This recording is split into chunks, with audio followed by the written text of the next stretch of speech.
Olá, pessoal! Tudo bem? A aula de hoje será de linguagens, códigos e suas tecnologias. E vamos trabalhar a habilidade de associar vocábulos e expressões de um texto em língua estrangeira moderna ao seu tema. Vamos também utilizar os conhecimentos da língua estrangeira moderna e de seus mecanismos como meio de ampliar as possibilidades de acesso a informações, tecnologias e culturas. Boa aula! Olá! Meu nome é Luísa Perissé e eu estou aqui hoje para trabalhar com vocês um pouquinho sobre as habilidades 5 e 6 da prova de língua estrangeira do Enem. Na aula de hoje, nós iremos trabalhar a partir da matriz de referência do Enem, que diz que a língua espanhola está inserida na competência diária número 2, que é a seguinte: conhecer e usar a língua estrangeira moderna como instrumento de acesso a informações e a outras culturas e grupos sociais. As habilidades que correspondem à competência diária número 2 são as habilidades 5, 6, 7 e 8. Na aula de hoje, nós iremos ver apenas a 5 e a 6, que dizem o seguinte: habilidade 5. Associar vocábulos e expressões de um texto em língua estrangeira moderna ao seu tema. E habilidade 6. Utilizar os conhecimentos da língua estrangeira moderna e de seus mecanismos como meio de ampliar as possibilidades de acesso a informações, tecnologias e culturas. Bom, o que significa a habilidade 5? A habilidade 5 exige de você, aluno, candidato, que você tenha um conhecimento lexical do espanhol, ou seja, que você consiga entender e conhecer o significado das palavras, dos vocábulos, das expressões linguísticas, e a partir desse significado, você deve associá-lo ao tema do texto proposto. E o que significa a habilidade 6? A habilidade 6 é uma habilidade que vai explorar o foco principal do Enem, que é o seu conhecimento de mundo.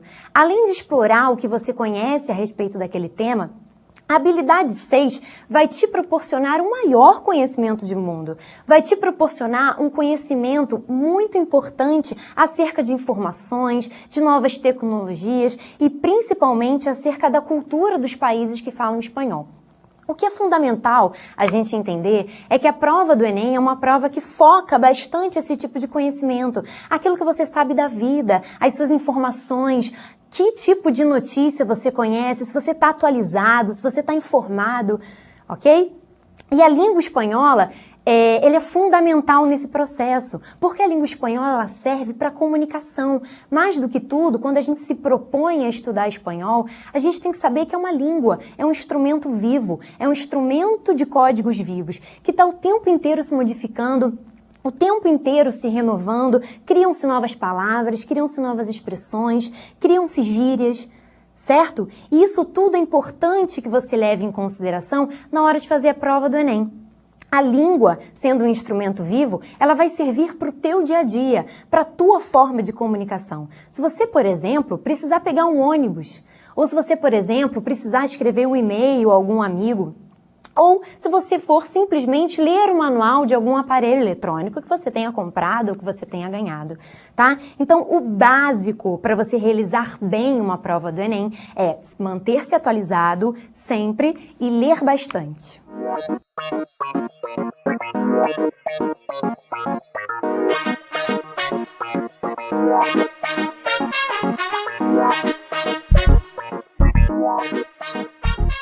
Agora, vamos analisar uma questão bem importante que caiu na prova do Enem do ano 2011, cujo título é Desmachupiçar el turismo.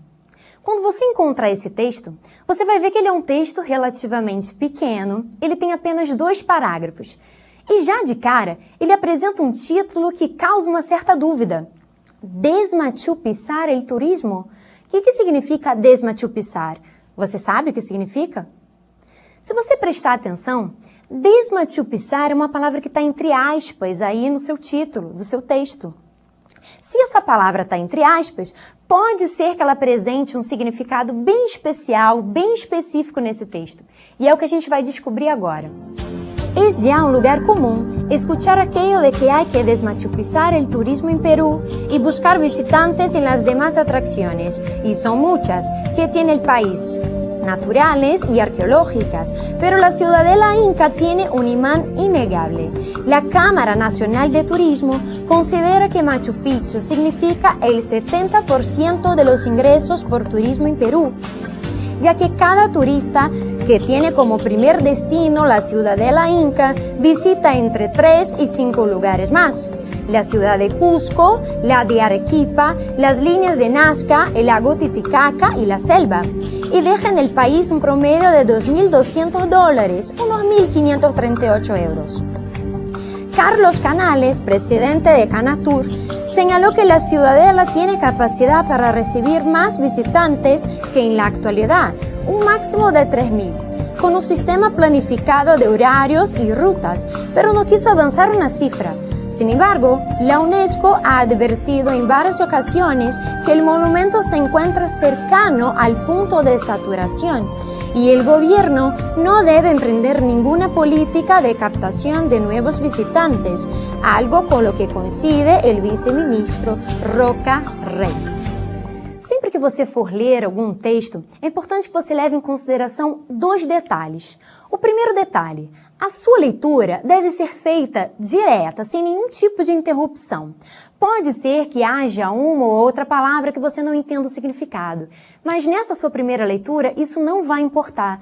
O que você vai captar nessa leitura é o sentido global do texto, é o tema que você precisa captar, que você precisa compreender para resolver a questão.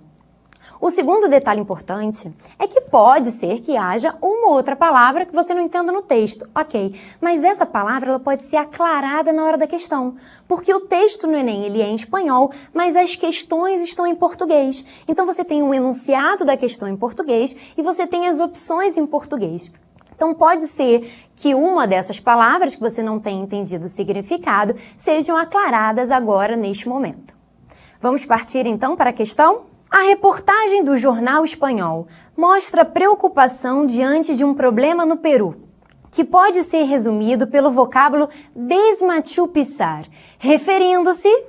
Esta questão é uma questão típica da habilidade 5, que pede para que você identifique o léxico, para que você identifique o significado de uma palavra.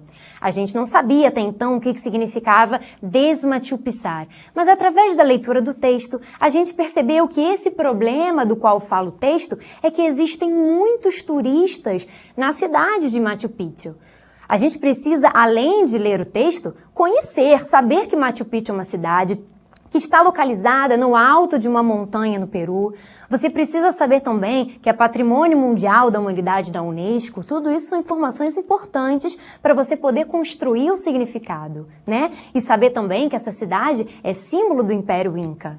E, principalmente, já ter lido em alguma notícia que um dos principais problemas é o excesso de turistas que existe visitando a cidade de Machu Picchu.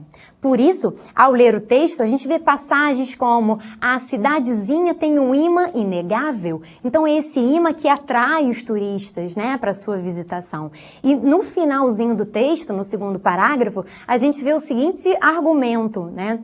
A cidade se encontra próxima ao ponto de saturação, ao ponto limite. E agora a gente vai para as opções. Dentre todas as opções que nós estamos lendo, o gabarito é a letra D. Desmachupizar se refere ao excesso de turistas na terra dos Incas. Seria, então, esvaziar Machu Picchu, diminuir a quantidade de turistas nesta cidade. Passaremos agora para a análise de um segundo texto, que também está na sua ficha de estudo número 8. O título deste texto se chama El Tango. Se você perceber, ele é um texto um pouquinho maior do que esse aqui que a gente acabou de ver. Ele tem 4 parágrafos e fala sobre um assunto que é muito importante, que é El Tango, que é uma das principais manifestações culturais da Argentina. Vamos ler o texto? Ficha de estudo número 8, texto El Tango. Ya sea como danza, música, poesía o cabal expresión de una filosofía de vida, el tango posee una larga y valiosa trayectoria, jalonada de encuentros y desencuentros, amores y odios, nacida desde lo más hondo de la historia argentina.